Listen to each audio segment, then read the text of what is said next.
Aqui no canal sempre falamos de como a Terra é importante para as nações. E não apenas porque moramos ou produzimos na Terra, mas mesmo terras, digamos, improdutivas, sem uma utilidade muito clara, também são importantes. O território de uma nação é um símbolo de status que pode ser motivo de orgulho ou de dor. Mas falamos muito menos da importância dos rios, e os rios são e sempre foram absolutamente fundamentais na evolução das civilizações.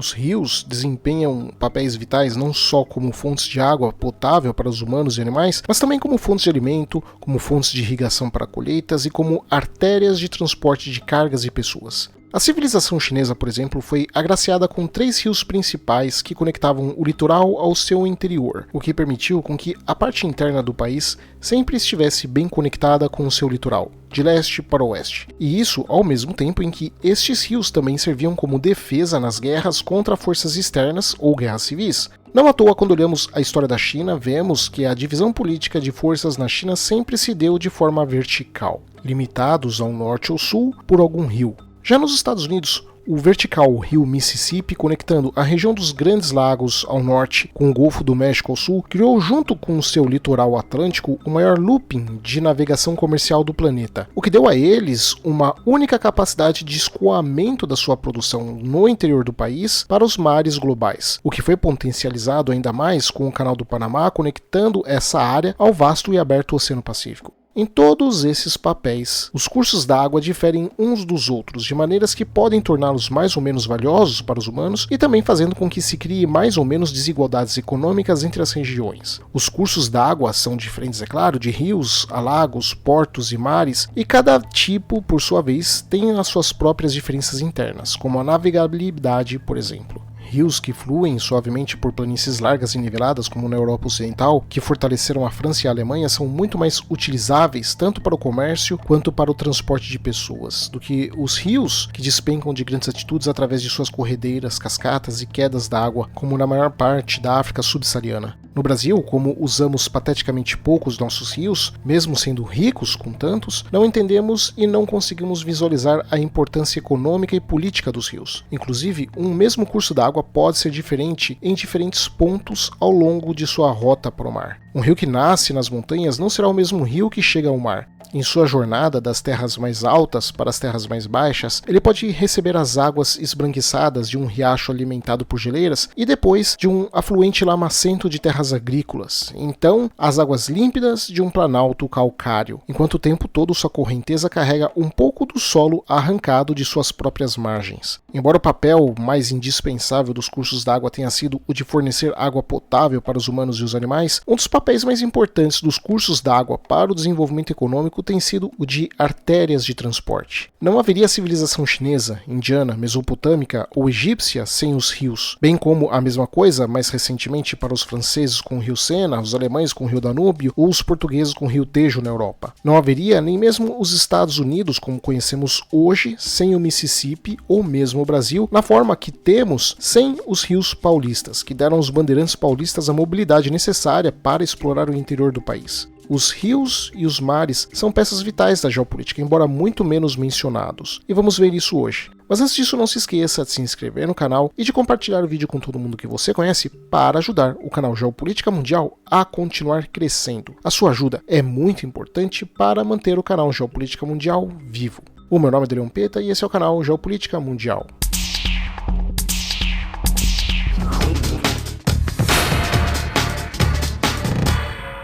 E como você já percebeu, a questão dos rios está diretamente ligada com a questão da segurança. E a segurança para nós, cidadãos normais hoje em dia, num ambiente tão tumultuado como a internet, é fundamental. Por isso a Kaspersky está patrocinando o nosso vídeo hoje. Com a Kaspersky, você garante segurança contra as principais ameaças cibernéticas sem deixar o seu computador lento, sendo de longe um dos melhores antivírus que existe no mercado hoje. Além disso, 2 funções que eu acho muito importantes. O primeiro, monitoramento de informações vazadas, para você saber se os seus dados foram vazados ou roubados na internet, o que poderia te dar muita dor de cabeça, como o roubo de identidade, e a VPN, cada vez mais necessária para navegar nos rios da internet que cada vez mais estão sendo monitorados e fiscalizados. Então, acesse o link da Kaspersky, que eu vou deixar na descrição do vídeo e como comentário destacado, e fique seguro com essa parceria do Geopolítica Mundial com a Kaspersky. O fato crucial sobre o papel dos cursos d'água como artérias de transporte de cargas e pessoas é a vasta diferença de custo entre o transporte terrestre e o transporte aquático, que era ainda maior nos milênios antes da invenção do transporte terrestre motorizado há menos de 2 séculos atrás. Em 1830, por exemplo, custava mais de $30 para mover uma tonelada de carga por cerca de 500 quilômetros em terra, enquanto que apenas $10 para transportar essa mesma tonelada por 5.000 quilômetros através do Oceano Atlântico. Uma consequência de tais grandes diferenças de custo de transporte era que pessoas vivendo na cidade de Tiflis, no Cáucaso, a mais de 500 quilômetros dos campos de petróleo de Baku por terra, compravam o óleo importado dos Estados Unidos, a 12.800 quilômetros de distância por água. Da mesma forma, nos Estados Unidos do século XIX, antes da construção da ferrovia transcontinental, a cidade de São Francisco podia ser alcançada mais rápido e mais barato através do Oceano Pacífico, de um porto na China, do que por terra partindo das margens do rio Missouri, no meio do país dos Estados Unidos. Expedições portuguesas a partir da cidade de São Vicente, no litoral paulista, para chegarem no Império Inca, nos Andes por terra, levavam de 6 a 8 meses, passando pela Mata Atlântica, pelos planaltos brasileiros, pelo Pantanal e pelo Chaco, enquanto que uma caravela saindo da mesma cidade de São Vicente, ou um pouco mais ao norte, na cidade do Rio de Janeiro, para chegar em Macau, na China, do outro lado do planeta, levaria também de 6 a 8 meses, dependendo das condições climáticas. Por causa da vasta quantidade de alimentos, combustíveis e outras necessidades da vida que devem ser transportadas para as cidades e a vasta quantidade de produtos de uma cidade que deve ser transportada para fora para serem vendidos, não há dúvidas sobre o porquê de tantas cidades ao redor do mundo ficarem localizadas em cursos d'água navegáveis, em especial antes das revoluções a motor dos últimos 200 anos, que produziram transporte motorizado em terra. Mas mesmo após a criação do transporte terrestre motorizado, a diferença de custo entre transporte terrestre e aquático ainda não desapareceu. Na África do século XX, o custo estimado de transportar um automóvel por terra de Djibouti para Addis Abeba, que dá cerca de 550 km, era o mesmo que transportar este veículo por água desde Detroit, nos Estados Unidos, para Djibouti, lá na África, a quase 12.000 km de distância. De outra forma, onde houve falta de cursos d'água navegáveis, o acesso ao mundo exterior foi muitas vezes pesadamente limitado, dificultando o desenvolvimento cultural e, com isso, diminuindo as oportunidades dos povos de se conectarem com outros povos e culturas distantes. Em alguns casos, a escassez de cursos d'água e a presença de barreiras geográficas significavam que pessoas vivendo relativamente próximas, a apenas 20 ou 30 quilômetros umas das outras, muitas vezes tinham pouco contato. Isso era especialmente comum em lugares sem cavalos, camelos ou outros animais de carga durante os séculos antes dos motores modernos. Um dos problemas africanos é que, embora a África seja mais de 2 vezes maior que a Europa, a costa africana é mais curta que a costa europeia. Isso é possível porque a costa europeia se contorce e se curva em vários pontos, criando muitos portos onde navios podem atracar e se abrigar das águas agitadas dos mares abertos. Além do que, a costa da Europa é aumentada pelas muitas ilhas e penínsulas que compõem mais de 1/3 da área total desse continente. Já a costa africana é suave, com poucas entradas, poucos portos naturais bons e menos ilhas e penínsulas, que são cerca de 2% da área terrestre da África. A proporção da costa da Europa em relação à sua área é 4 vezes maior que a da África, e as águas costeiras ao redor da África subsaariana são frequentemente rasas demais para que navios oceânicos possam atracar. Nesses locais, grandes navios oceânicos precisam ancorar no mar e suas cargas são descarregadas em embarcações menores que podem operar em águas rasas. Mas esse processo é mais demorado e absurdamente mais caro, porque requer o uso de muita mão de obra. Não à toa, durante séculos, o comércio marítimo entre Europa e a Ásia apenas navegou ao redor da África. Mesmo naqueles poucos lugares onde grandes navios podem entrar na África por rios profundos, as costas da África tropical têm planícies costeiras estreitas que muitas vezes terminam de forma abrupta contra escarpas extremamente íngremes. Uma consequência importante dessa forma de terra é que, mesmo nos lugares onde navios podem entrar no continente por rios africanos, eles raramente conseguem ir muito longe para o interior antes de se depararem com cascatas e quedas d'água. Pelo mesmo motivo, barcos vindos do vasto interior do continente raramente conseguem continuar até o mar aberto. A África é um continente relativamente seco, com muitos dos seus rios não sendo profundos o suficiente para transportar grandes navios com cargas pesadas, como ocorre nos rios da China, na Europa Ocidental ou dos Estados Unidos.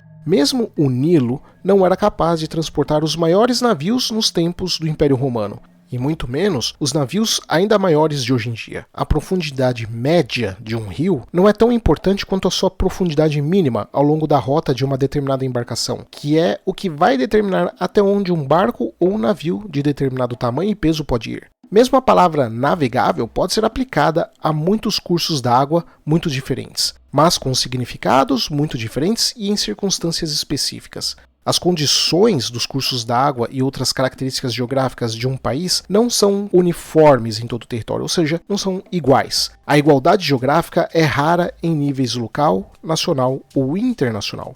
Mesmo na América do Norte, com seus muitos rios longos e grandes, houve nas planícies mais secas do oeste dos Estados Unidos cursos d'água navegáveis apenas em raros e curtos períodos, e apenas para canoas e barcos planos muito rasos. As intervenções humanas nos rios, sobretudo nos Estados Unidos e na China, mas é claro que em outros rios de outras partes do mundo também, tomaram várias formas, incluindo a construção de eclusas e represas ou dragagem. Mas essas intervenções não foram também igualmente distribuídas, pois algumas comunidades, regiões ou estados foram mais capazes de pagar por tais coisas e algumas circunstâncias justificaram um custo, enquanto outras não. Um dos motivos da civilização chinesa sempre ter sido tão mais rica que a maior parte do mundo até o século XIX é porque, além dos rios horizontais que eu mencionei, ainda por cima eles, na antiguidade mesmo, criaram canais que interligaram esses rios. A logística interna chinesa, então, por milhares de anos, era vastamente maior do que qualquer nação do mundo, justamente por causa desses rios e canais artificiais que eles construíram. Essas construções artificiais expandiram a utilidade enorme que os rios já tinham. Em alguns lugares, canais poderiam ser construídos conectando rios, e em outros lugares, como Suez ou Panamá, canais poderiam ser construídos conectando mares e oceanos com impactos econômicos e militares importantes. A construção do Panamá deu uma capacidade de projeção logística global para os Estados Unidos, tanto para o comércio como para atividades militares, sem nenhum precedente igual em toda a história da humanidade. Em terra, montanhas poderiam ser perfuradas para fornecer túneis para ferrovias e mais tarde para o tráfego automotivo. Depois, aviões iriam sobrevoar essas barreiras montanhosas que limitaram a vida econômica e social dos povos desde a antiguidade, mas, assim como as características geográficas que afetavam esses fatores artificiais, raramente tiveram consequências iguais para diferentes povos em diferentes partes do mundo.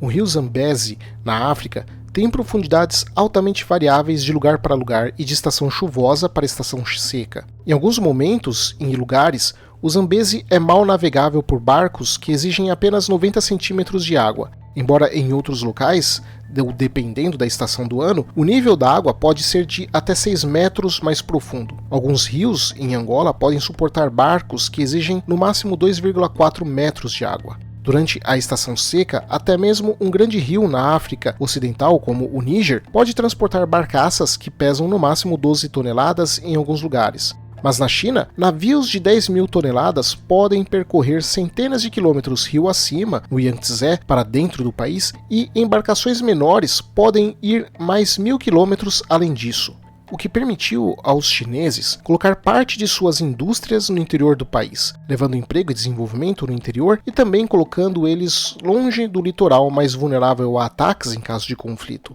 Os rios da África tropical raramente são navegáveis em todo o seu percurso, mesmo quando esses rios têm água abundante. Em termos de contornos da Terra, a África subsaariana foi caracterizada pela geógrafa americana Ellen Churchill Semple como amaldiçoada com uma forma de mesa que converte quase todos os rios em torrentes que despencam em sua aproximação ao mar. A maior parte da África tropical está a mais de 300 metros acima do nível do mar, e grande parte está a mais de 600 metros acima do nível do mar. Assim, o rio Zaire começa a uma altitude de 1.400 metros e desce nessa distância vertical antes de fluir para o Oceano Atlântico, criando corredeiras, cascatas e cachoeiras ao longo do caminho e tendo uma altíssima velocidade ainda, tirando qualquer chance de ser usado para a mobilidade. E embora o Zaire tenha mais água do que o Mississippi, o Yangtze ou o Reno, isso não coloca ele no mesmo nível que esses e outros grandes cursos d'água comerciais em outros lugares, porque as várias quedas do Zaire interrompem sua navegabilidade. Embora ele possa transportar um extenso tráfego interior por várias distâncias nas partes mais planas, isso não ocorre em toda a sua extensão. E esse é o padrão comum entre os rios da África subsaariana.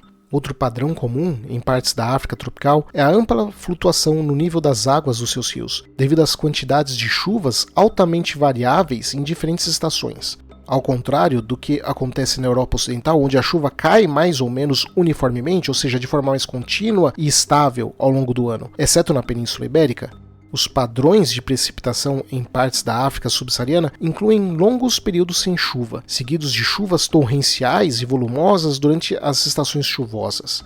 As estatísticas sobre quantos quilômetros de rios navegáveis existem na África ou em qualquer outro lugar frequentemente induzem pesquisadores a erros, porque esses quilômetros não são contínuos ou permanentes. Às vezes, uma canoa pode encalhar e ser esvaziada de sua carga antes de alcançar uma cachoeira, com a canoa e a carga tendo que ser carregadas ao redor dessa cachoeira para que então a canoa volte a ser recarregada para prosseguir outro trecho de água plana. Mesmo dentro de um mesmo continente ou país, podemos ver diferentes influências nos rios, porque os rios da Europa Ocidental são muito diferentes dos rios da Europa Oriental ou do Sul.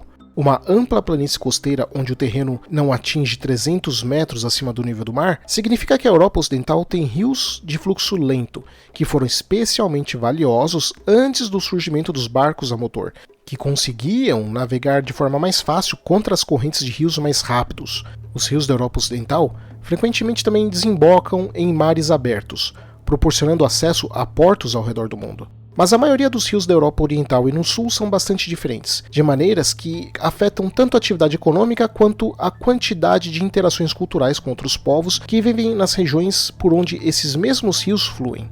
Como o efeito do aquecimento da corrente do Golfo no clima da Europa Ocidental diminui à medida que se avança para o leste, os cursos d'água da Europa Oriental congelam com mais frequência e por períodos mais longos no inverno. Essa variação dos tipos de hidrovia varia amplamente em utilidade para os humanos, dependendo dos vários fatores geográficos, climáticos e topográficos. Essas diferenças tornam improvável que as hidrovias ofereçam o mesmo valor em diferentes regiões do mundo, pois as condições locais influenciam significativamente a sua funcionalidade. E isso deu mais ou menos oportunidades históricas aos diferentes povos. Obrigado a todos, em especial ao membro IteroBR. Espero que vocês tenham gostado. E não se esqueçam de compartilhar o vídeo com todo mundo que vocês conhecem e de deixar o seu like e comentário. A sua ajuda é muito importante para que o canal Geopolítica Mundial continue crescendo e tendo visibilidade, já que são assuntos que não atraem o grande público de modo geral. Obrigado, abraços e até o próximo vídeo.